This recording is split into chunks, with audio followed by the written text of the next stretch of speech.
5 dos 38 feridos do accidente do catamarán do Grove continúan ingresados. 2 deles, os máis graves, permanecen na unidade de coidados do complexo hospitalario da Coruña. Os outros 3 feridos, con queimaduras tamén de gravidade, están ingresados en Povisa, en Vigo. Das 38 persoas feridas, 5 siguen hospitalizadas, o resto están todos xa dados de alta, 2 deles un pouco máis graves no Juan Canalejo na Coruña, pero que van evolucionando positivamente. Mentres as víctimas se van recuperando, a investigación para esclarecer que foi o que pasou avanza. Todo apunta que o incendio do catamarán se orixinou tras unha explosión no motor. O accidente de golpe coa batía está totalmente descartado, ahora mesmo se investiga se foi unha pequena explosión no motor.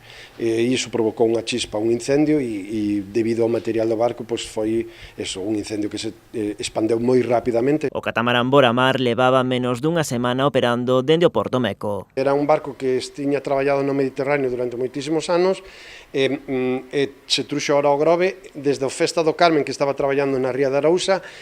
Unha das empresas, a empresa armadora que traballa este barco é unha das que máis anos leva traballando aquí no Grove no ámbito e na actividade do pasaxe, dos catamaráns de pasaxe, ten varios barcos e por iso, bueno, é xente experimentada, xente que sabe o que fai. O rexedor confía en que o fatal desenlace desta embarcación non teña repercusión sobre o turismo. Coa situación xa normalizada, Cacabelo salienta que os 14 catamaráns que operan dentro do Grove teñen unha dilatada experiencia. Accidentes ocorren todos os días en todos os ámbitos da vida, pero os barcos de pasaxe do Grove levan máis de 25 anos traballando no Grove, máis de 14 embarcacións, todos os días salen con centos de pasaxeiros para que estes podan disfrutar e visitar a Ría de Arousa.